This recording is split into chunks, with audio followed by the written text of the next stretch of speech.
사실은 그는 다만 뭐 하고 있을 뿐이다? TV를 보고 있을 뿐이다. 아시겠어요?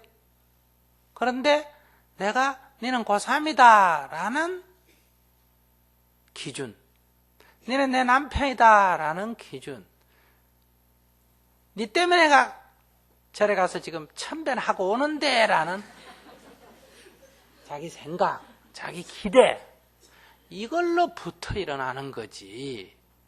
그 자체는 누워있든 앉아있든 벌거벗고 있든 둘이 같이 껴안고 있든 그냥 그건 하나의 그림일 뿐이에요.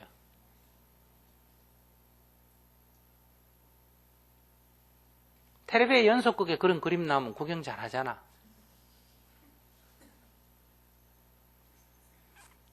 그러니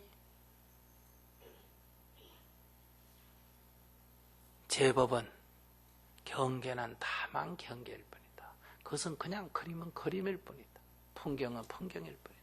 앉아있어도 풍경이고 누워있어도 풍경이고 결혼해도 풍경이고.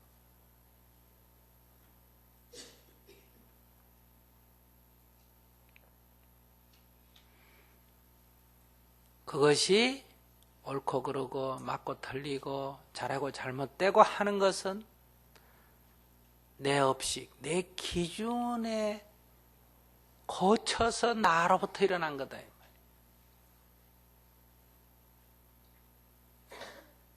그렇기 때문에 나로부터 일어났기 때문에 그것은 환영이다 이 말이에요. 그런데 우리는 그 환영을 실제 모습이라고 생각한다. 그래서 모든 상은 건강에서 뭐라 그래요? 범소유상은 계시 허망이다. 그것은 환영이다. 그래서 뒤에 가면 일체유의법은 여몽 환포영이다. 그것은 꿈과 같은 거고 꿈에 뱀을 보고 놀랐다 하더라도 그것은 꿈이지 실제 뱀이 아니고 환영과 같은 거고 물거품 같은 것이고 아지랑이 같은 것이다.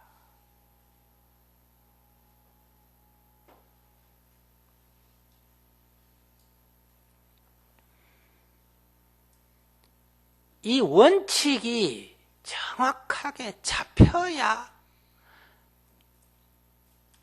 내가 설령 분별심을 일으켰다 하더라도 내가 경계에 끄달렸구나. 내가 상에 집착을 하구나. 이렇게 바로 딱 돌이켜진다 이거야. 근데 우리는 그 기준이 없기 때문에 돌이키는 힘이 없는 거예요. 이미 상에 사로잡혀서 이걸 왜 하면 버릴 거냐 이런 생각을 하는 거예요. 상이 환영인 줄 아는데 버릴 게 뭐가 있어? 환영인 줄 알면 이미 버려지는 건데 이걸 어떻게 버릴까요? 이 말은 그게 환영인 줄 모른다는 얘기예요. 뜨거운 불덩어리를 손에 딱 쥐는 즉시 뜨거 하고 이렇게 놓지. 어더라 이거 어얌 놓을까요? 어얌 놓을까요? 이런 얘기하고 같아. 놓기 싫다는 얘기예요. 이거 어떻게 하면 놓을까요? 이렇게 묻는 게 공부인 줄 알아. 그럼 스님 뭐라고 대답한다? 쥐고 있거라. 그렇게 좋거든. 쥐고 있거라. 그럼 뜨겁잖아요. 당연하지. 이게 과보예요. 그것을 쥐고 싶으면 손대는 과보가 따르는 거예요. 손대는 과보를 받기 싫으면 놓아버려야 되는 거예요. 안 놓아지는데요. 그거는 안 놓아지는 게 아니라 이게 뭐 손에 달라붙어가 안 떨어지는 게 아니고 놓기 싫어서 안 놓아지는 거예요.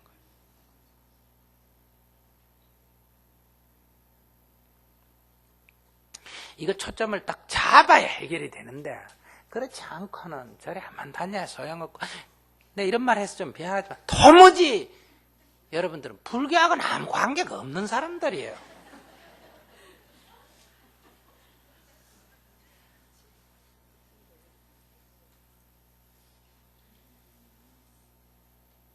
이런 얘기해서 죄송합니다만 도무지 불교하고 상관없는 사람들이 절에 다니는 거예요. 도무지 부처님의 법과는 관계가 없는 사람들이에요. 그렇기 때문에 해탈이 안 되고 열반이 안 되고 담마에 대한 믿음과 귀의가 안 일어나는 거예요. 여러분들은 그냥 동기심 믿는 신자들이에요. 권력의 귀신을 믿는 신자들이에요.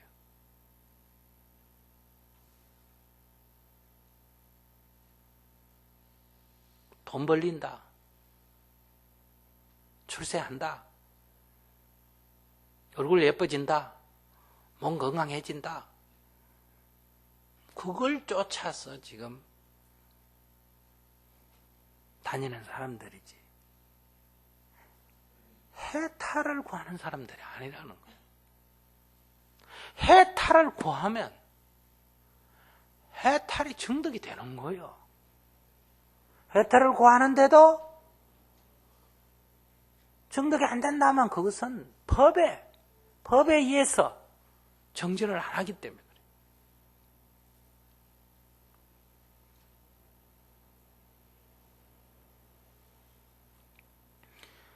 그러니 법에 귀한다. 부처님의 가르침인 담마, 법이라고 하는 것은 바로 이러한 우리의 마음의 작용에 대한 원리가 아주 분명하게 밝혀져서 이게 어떻게 해서 일어나는지,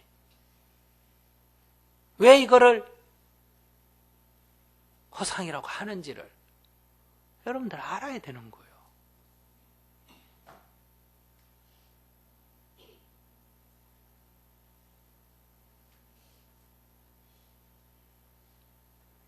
손해를 봤다, 이익을 봤다 하지만 손해, 이익이 없어.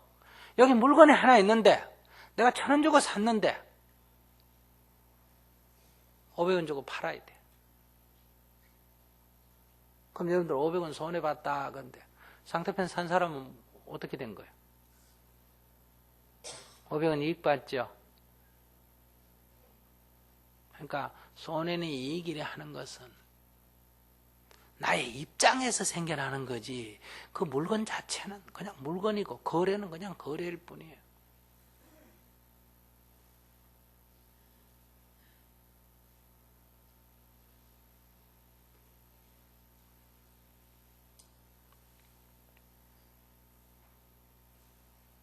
여러분들 남편이 직장에서 나와서, 그래서 직장에서 떨어졌다가 아우성인데 회사는 이런 걸 뭐라 그래? 회사를 건강하게, 회사를 손해 안 나게 잘하기 위해서 뭐 합니까? 정리하고 하는 거죠. 그죠? 우리 사회 전체적으로는 이렇게 정리해고를 해서 회사를 건강하게 하라고, 그래야 국가가 잘 된다고. 아우성입니까? 아우성 아닙니까? 아우성이지. 그런데 다른 한쪽에서는 직장 일해가 난리잖아. 그래, 다 직장 안 읽으려고 공기업이라는 데서 그저 네 좋고 내 좋고 해가지고 이래가지고 다 같이 사니까 회사는 또 적자 났다고 난리잖아.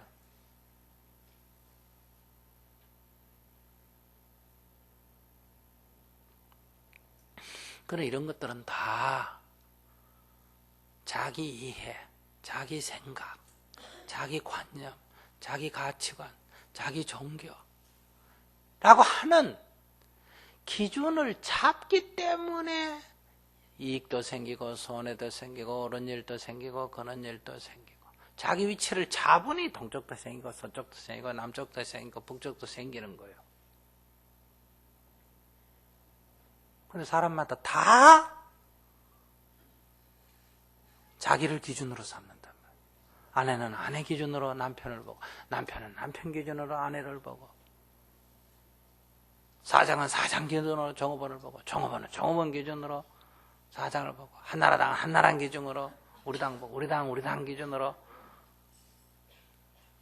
한나라당 보고, 북한은 북한 기준으로 남한 보고, 남한은 남한 기준으로 북한 보고. 독도 문제도 보세요. 한국은 한국 기준으로 일본 보고, 일본은 일본 기준으로 한국 보고. 이 전 세상에 지금 이 시끌벅적한 게 다 각자 개인이든 집단이든 다 누구를 기준으로 한다? 자기를 기준으로 해서 이렇게 옳고 그르고 분노하고 이런 일이 생기잖아.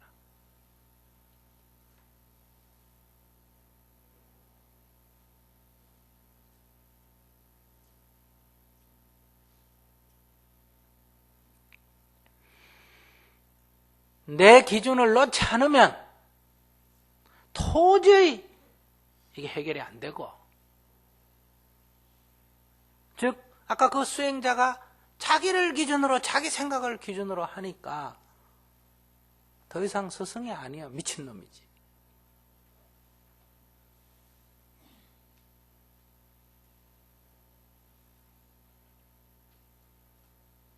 바로 이것이 자기로부터 일어난다는 것을 깨친 거예요. 근데 얼마나 많은 사람이 그런 경우에 욕을 하고 팽개치고 뛰쳐다 나갈 거 아니에요. 그때 그 순간에 돌이킬 수 있는 사람이 얼마나 되겠어요. 어렵다면 바로 우리가 어떤 곳에 사로잡혀 어떤 것에 사로잡힐 때 돌이켜지지 않는다는 거예요. 바로 이 기준을 분명히 딱 찾고 공부를 하면 공부가 어려운 게 아니에요.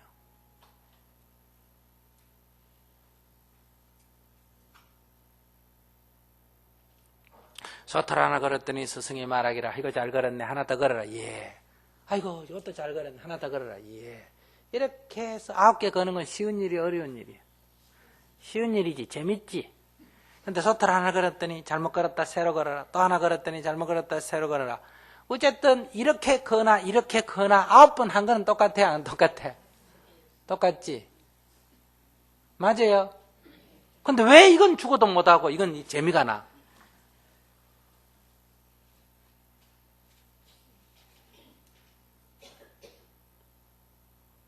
이게 어떻게 속 거는 데 있어?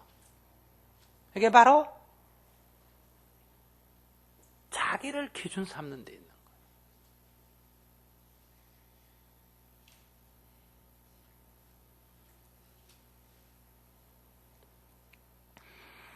그러니 여러분들이 이제 공부를 할 때 바로 이 원칙을 분명히 알고 시작을 해야 된다.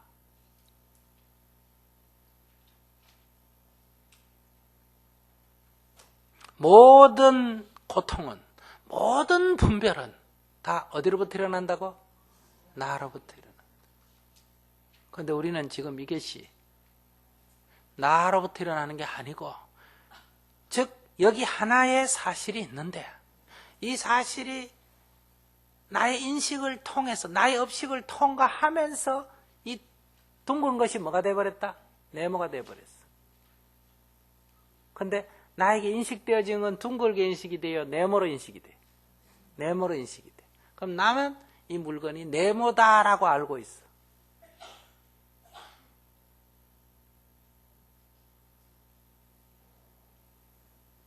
그때 원래는 둥근 것이었는데 내가 지금 네모로 보고 있구나, 나에게 네모로 보이구나, 이렇게 하는 게 아니고 이 물건은 본래 뭐다? 네모다. 네모기 때문에 내가 네모라고 인식했다. 내가 똑바로 잘 봤다 이 말이에요. 그러니까 이걸 둥근 걸 두고 네모라고 내가 주장하는 거예요. 그 네모인 거는 네 눈에 그래 보인 거다가 아무리 얘기해봐야 이게 이 소리가 귀에 안 들어오는 거예요. 무슨 소리 하는 거냐? 내 눈으로 봤는데.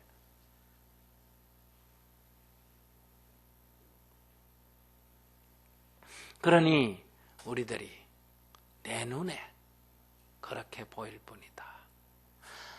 내 생각에 그렇다. 그것이 사실인지 아닌지는 내가 현재 알 수가 없고 나에게는 그렇게 보인다. 이 허상에서 벗어나가 저것이 둥근 것이구나 이렇게 꺼지 안 가도 괜찮다면 우선 제가 생각하기에, 제가 느끼기에 그렇습니다. 이렇게 얘기하면 아이가 TV를 보는데 와서 아무개야, 재밌나? 근데 엄마가 생각하기에는 네 생각은 모르겠고 내 생각에는 TV를 보는 것보다는 공부하는 게 더 좋다고 생각이 드는데 어떠나? 이렇게 얘기하는데 싸움 일어나겠나 안 일어나겠나? 안 일어나겠죠? 문을 열고 남편하고 어떤 여자가 누워있는데 문을 똑똑 두드리면서 여보, 내 생각에는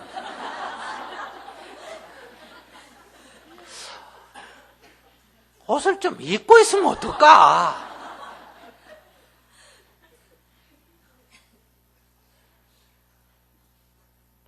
근데 우리가 이래 되나 안 되나? 안 되죠.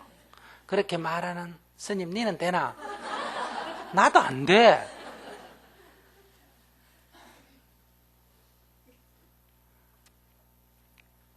그러니까 내가 안 되는 거 하고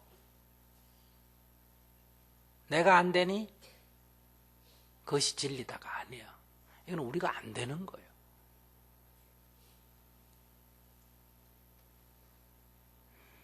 그러니 우리가 여기에 정진이 있다면 목표가 있고 안 되는 현실이 있고 그럴 때 뒤집어져서 네가 하면 이건 해탈의 길이 안 열린대.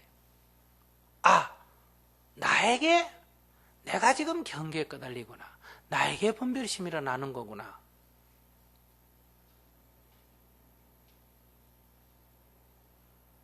이렇게 돌이킬 수 있으면 이 시행착오를 거듭해 가다가 어느 순간에 어때요?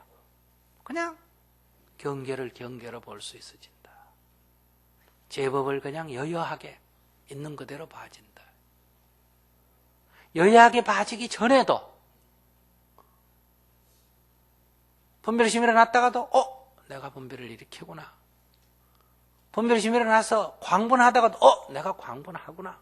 이렇게 되돌아와 버리면 마치 모래에 그은 금처럼 금이 그어졌지만은 금방 허물어 버릴 수가 있대.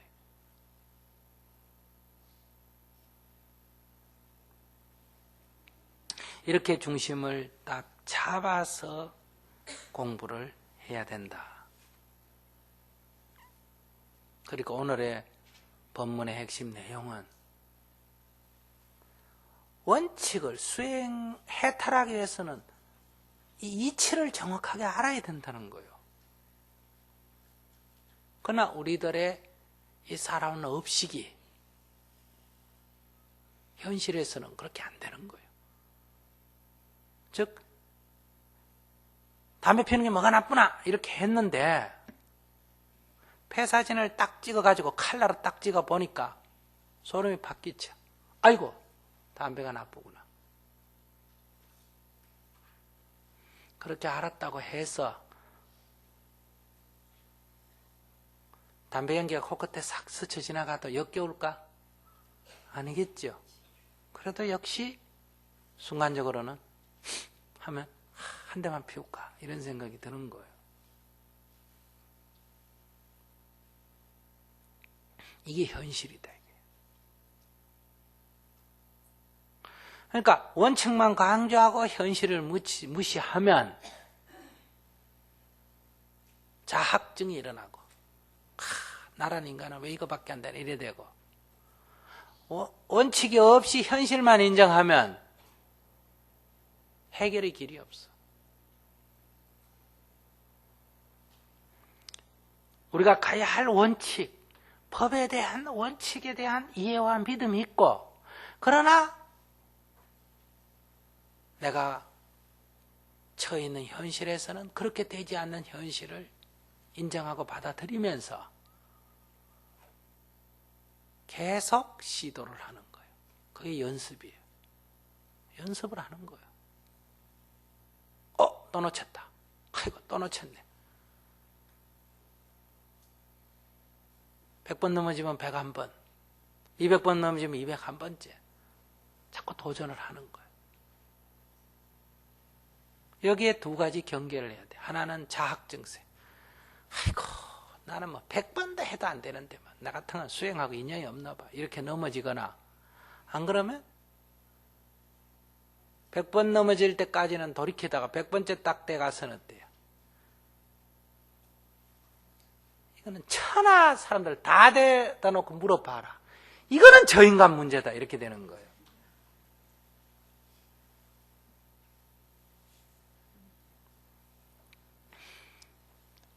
결국 저한테 많은 사람들이 그래요. 수행하다가 안 되면. 스님요. 스님이 우리 집 와가 우리 남편하고 하면 살아보소. 그래. 그래서 스님 뭐라 그럴까? 메롱. 내가 뭐 때문에 그 집 와서 사나?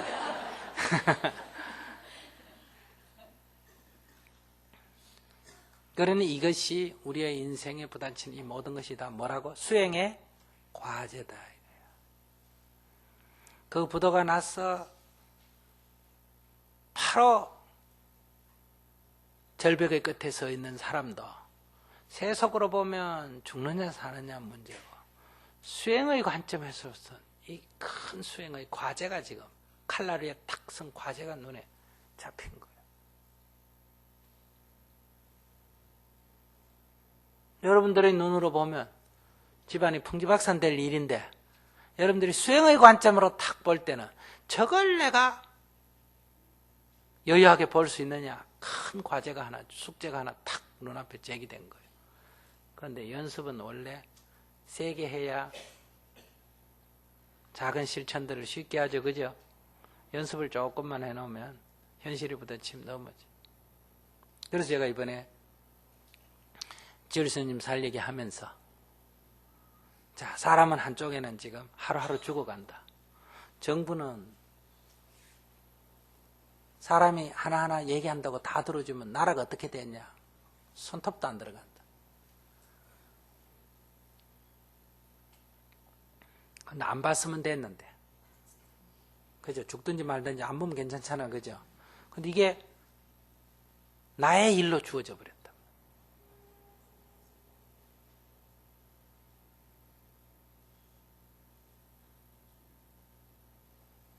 이게 일이 아니고 이게 수행의 과제란 말이에요.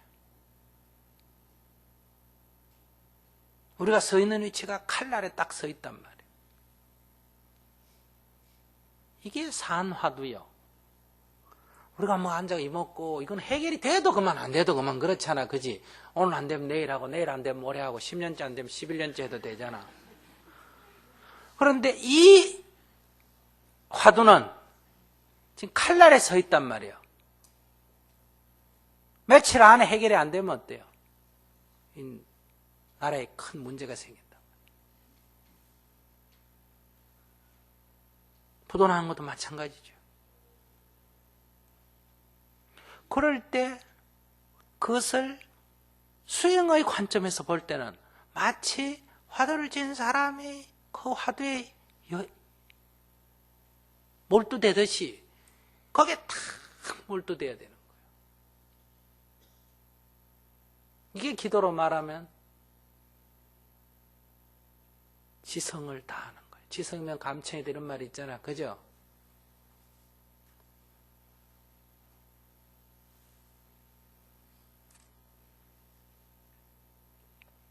근데 여러분들이 기도나 여러분들의 수행은 맨날 사고 갖고 하는 거예요. 돼도 그만 안 돼도 그만 그런 거예요.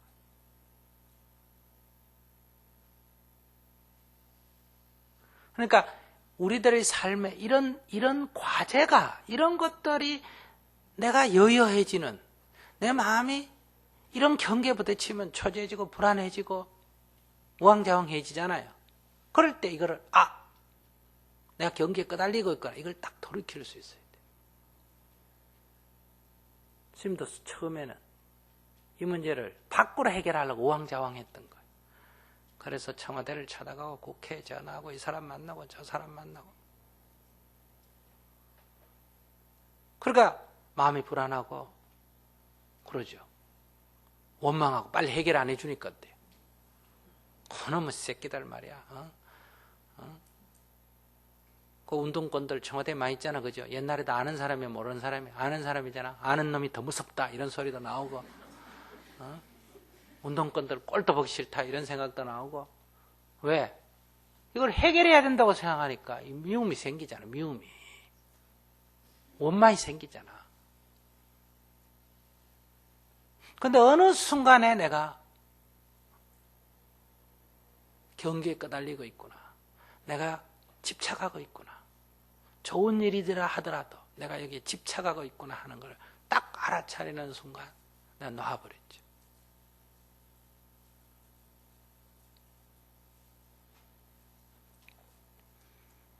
그러니 한쪽은 밖으로 보면 문제를 해결한 거 되지만 이것은 내게는 수행의 과제예요.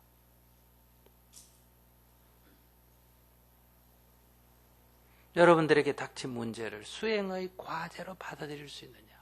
수행의 과제로 받아들인다면 여러분들은 수행자예요. 그냥 앉아있어야 수행이 아니고 머리를 깎아야 수행자가 아니고 바로 일체시 일체처에 여러분들은 시시각각으로 지금 정진하는 거란 말이에요.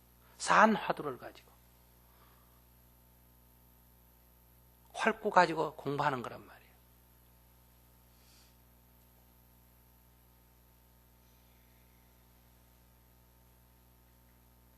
이것만 딱 잡혀 있으면 넘어지는 거는 일어나면 되는 거예요. 어떤 과학자가 어떤 목표를 가지고 연구할 때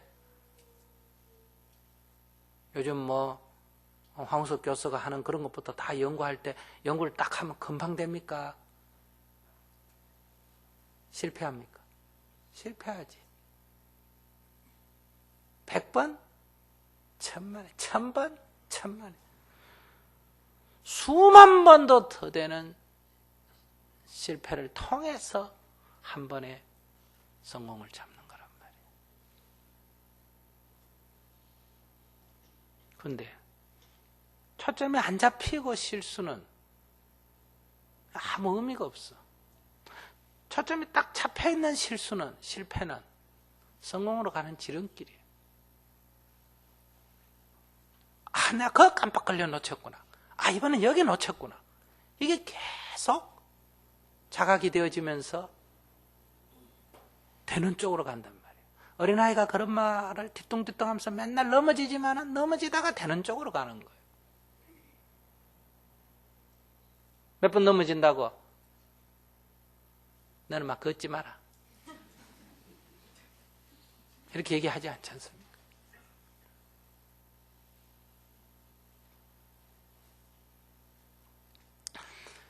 그래서 여러분들이 이제 발심을 했으면 이걸 이렇게 계속 견지해 가는 게 필요해요.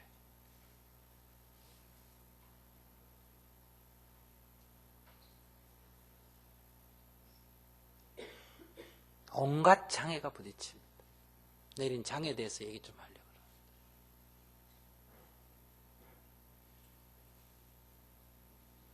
그러니 이 초심을, 초발심을 견지를 해줘야 돼요. 놓쳐도 딱 돌아와는 맛이 있어요.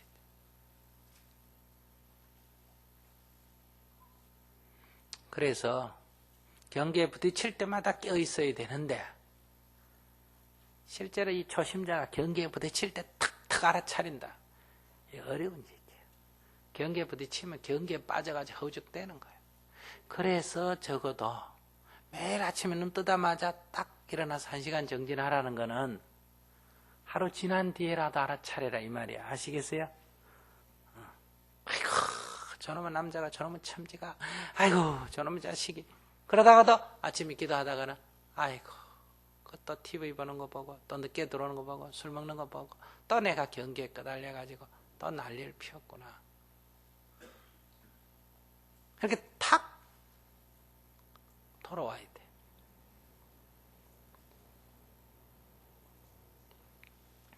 경계에 여여하면 허공에 그물 걷는 것과 같고 경계에 끄달리는 순간 알아차리면 물에다가 그물 걷는 것과 같고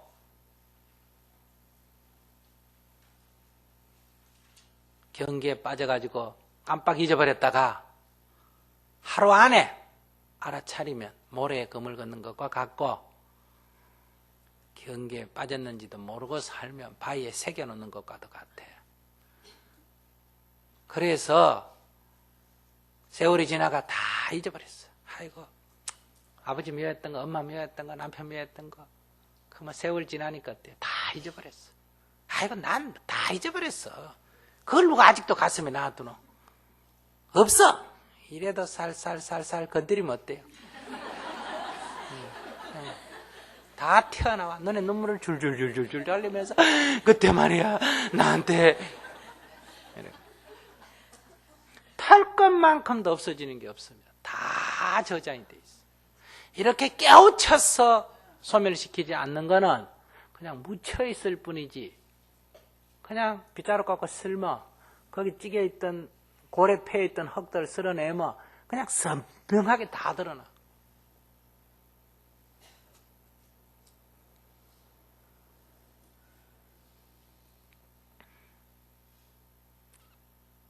그렇기 때문에 깨우쳐야 돼. 지나간 과거는 이렇게 법문을 듣고 지나간 것도 깨우쳐야 되지만은, 지나간 거는 깨우친다 하더라도 새로 생기는 거는 이제는 모래에 금극히 수준은 안 넘어가야 돼. 바위에는 이제 정을 더 이상 두드리지 말아요. 옛날에 새겨놓은 것만 해도 지금 메꾸기가 지금 어려운데,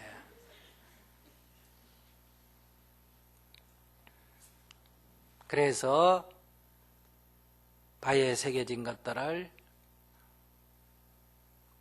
지우는 작업이 하나 필요하고, 앞으로는 금이 그어지더라도 모래 금 긋는 수준으로 매일매일 돌이켜 알아차리고, 앞으로 목표는 물에다가 금 긋는 수준으로 분별은 일어나되 즉시 알아차려 지우기. 그래서 아라한과를 정득한다 하는 건 뭐다?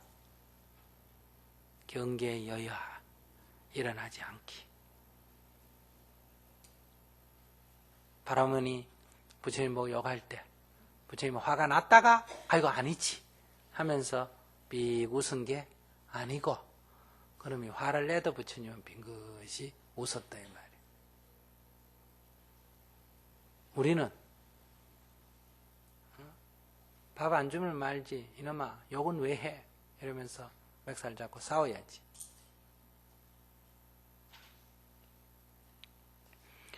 이렇게 우리가 공부를 해나가기 위해서는 매일 정진을 해야 돼.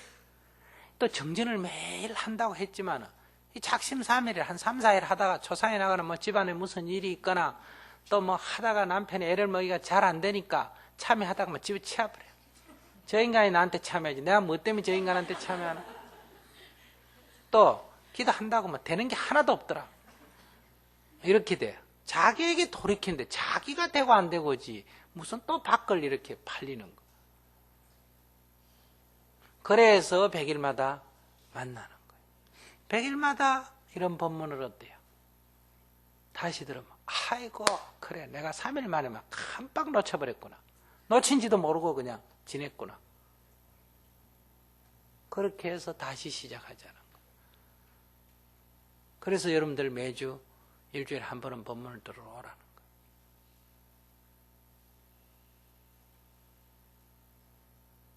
그리고 천일기도 할 때는 설령 중간에 기도를 안 하더라도 언제는 꼭 와야 된다.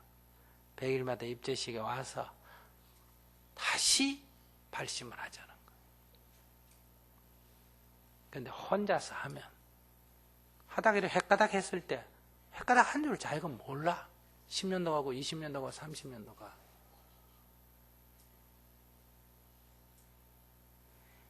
그래서 이렇게 도반들과 같이 하고 스승을 모시고 하고 이러면 다시 돌아올 기회가 많이 주어지는 거예요.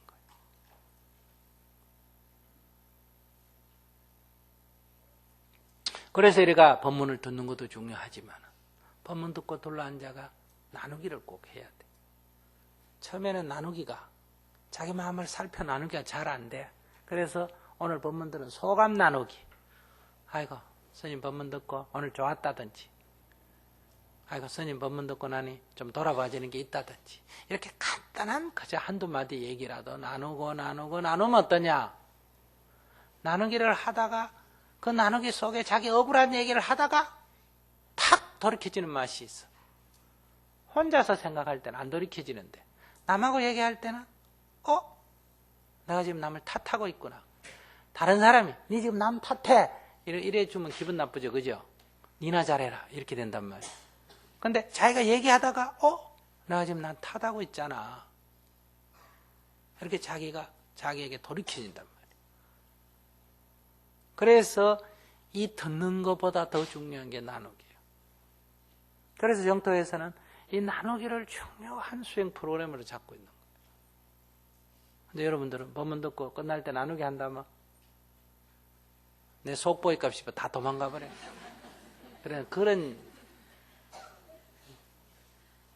그런 나중에 해도 되고 우선은 이게 연습을 해야 돼. 마치 명상을 할 때 방석 놓고 다리 꼬고 앉고 자세 교정하고 이런 것부터 배우듯이 앉아서 법문 들은 소감부터 그것도 한마디, 한 단어, 한 문장 이렇게 하는 것부터 연습을 하면 저절로 깊이 있게 자꾸 다가가게 되는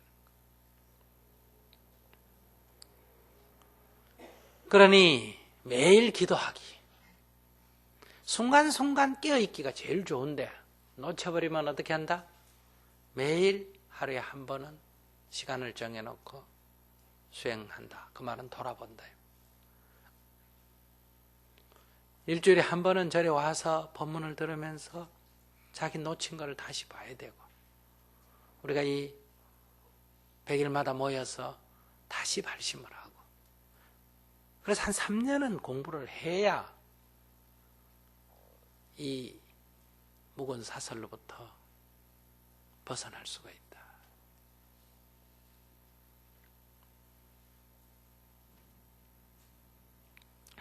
그러니 내가 전생에 무슨 죄를 지었냐? 어쩌다가 저런 인간 만났냐?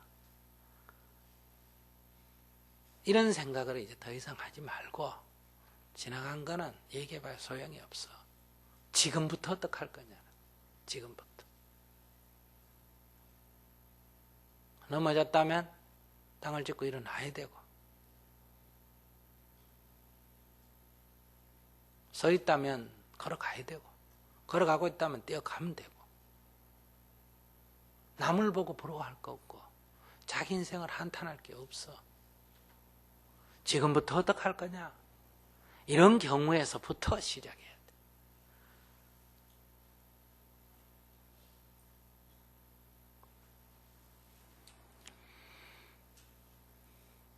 이렇게 여러분들이 공부를 하셔서 다 부처의 길로 가셔야 합니다. 부처님 뭐라 그랬어? 일체 중생이 다 부처가 될 수가 있다 이랬지. 너는 내 말 듣고 내 말 내 시킨 대로 해라 이렇게 가르친 적이 없어. 부처님 교화 사례를 4월부터 하려고 하는데 어떤 경우에는 여자가 결혼을 했는데 자식도 죽고 남편도 죽고 그래서 홀로 내가 친정에 갔더니 친정에 부모도 다 죽어버리고 당시에는 남편 죽고 자식 죽고 친정에 부모도 죽었다는 것은 그냥 가족이 없다는 정도가 아닙니다. 당시 사회에서는 그건 곧 주인이 없다는 얘기예요. 아버지도 없고 남편도 없고 자식도 없기 때문에 그건 아무나 잡아가도 돼요. 그래서 미쳐서 옷을 다 벗고 돌아다니는 그런 여자도 부처님을 만나서 훌륭한 수행자가 됐고 천하바보 주리반덕도 해탈을 얻었고 사람을 99만명이나 죽이고 천하에 소문난 살인자 앙골리말라도 부처님을 만나 해탈했고, 큰 기생인, 결혼을 2번이나 하고 실패해서 뛰쳐나와 기생이 된 연하생녀도 부처님을 만났어 해탈의 길로 갔습니다. 아들이 죽었다고 죽은 시체를 안고 울고불고 미쳐서 다니던 여인도, 그러니 이 불법은 이 망념의 꿈 속에서 깨어나는 것이기 때문에, 깨기 전에는 어떤 꿈을 꾸느냐에 따라서 사람마다 천차만별이지만 꿈을 깨고 나면 다 그냥 꿈일 뿐이야. 뱀한테 물리는 꿈을 꿨던, 호랑이한테 물리는 꿈을 꿨던, 늑대한테 쫓기는 꿈을 꿨던, 지렁이 밟아서 놀랐던 꿈을 꿨던, 깨고 나면 다 똑같아. 꿈일 뿐이야. 꿈 속에서는 좋은 꿈, 나쁜 꿈, 큰 꿈, 작은 꿈이 있을지 몰라도 깨면 다 마찬가지. 그러니 오늘 우리가 꿈속을 헤매고 있는 이 동안은 인생의 행불행이 있고 좋은 업, 나쁜 업이 있고 난리지만은 꿈에서 깨면,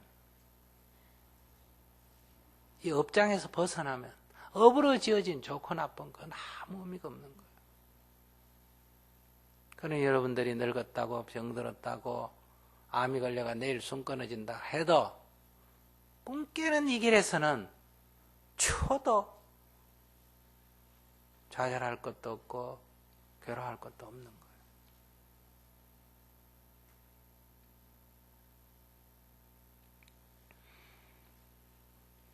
그러니 희망을 가지시고 전생 타령 제발 좀 그만하시고 하늘 타령도 그만하시고 사주팔자 타령도 그만하시고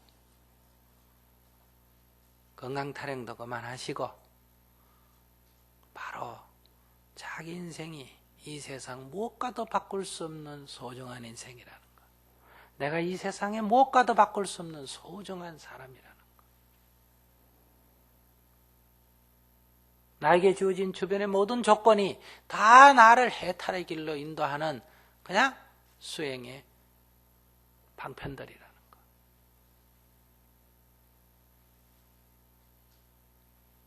수영을 배우려면 물에 빠져야 수영을 배우고, 나무를 하려면 산에 올라가야 되잖아. 물에 안 가고 어떻게 수영을 배우냐?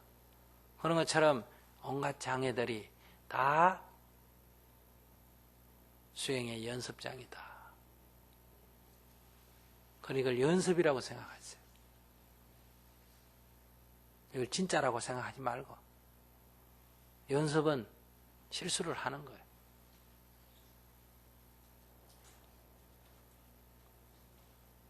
많은 연습을 통해서 우리는 성공의 길로 가니까 자신에게 주어진 많은 것들을 연습 삼아 해보신다면 아마 여러분들이 지금 굉장히 가벼워질 겁니다. 그렇게 공부해 가시기를 바라고, 오늘은 원칙, 모든 것은 나로부터 나아가서 나에게 돌아온다라고 하는 것, 제법은 여여하다는 것, 그러나 우리는 경계에 까달려서 갖가지 분별을 짓는다는 것, 그 분별이라는 것은 꿈과 같은 것이라는 것. 그러니 우리는 지금 그 꿈 속에 빠져서 헤매고 있는 중이라는 것. 그래서 우리가 꿈을 깨는 것이 바로 해탈로 가는 길이다. 내가 꿈을 꾸더라도, 꿈에서 악몽을 꾸더라도 퍼뜩 정신을 차려서 눈 뜨고 벌떡 일어나지를 못하더라도 어디까지나 앞으로 공부가 돼야 된다. 아이고 이거 꿈이다. 꿈속에서 뭔 줄은 알아야 된다. 꿈인 줄은 알아야 돼. 경계에 팔려가지고 희로애락을 느끼더라도 아이고 내가 또 경계에 빠졌구나. 즉시 알면 좋지만은 뭐는 넘기지 마라. 한우는 넘기지 마라. 아침에 기도할 때쯤은 어제 일어났던 일이 아이고 내가 또 경계에 빠졌구나. 이건 알아차려야 된다.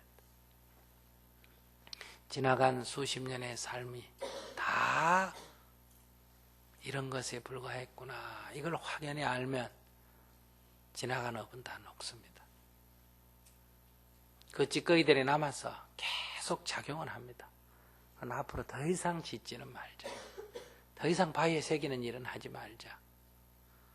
애들처럼 재미로 모래 글씨는 쓰더라도 더 이상 정 갖고 가서 바위에는 새기지 말자. 그런 마음으로 한번 공부를 해 나갑시다.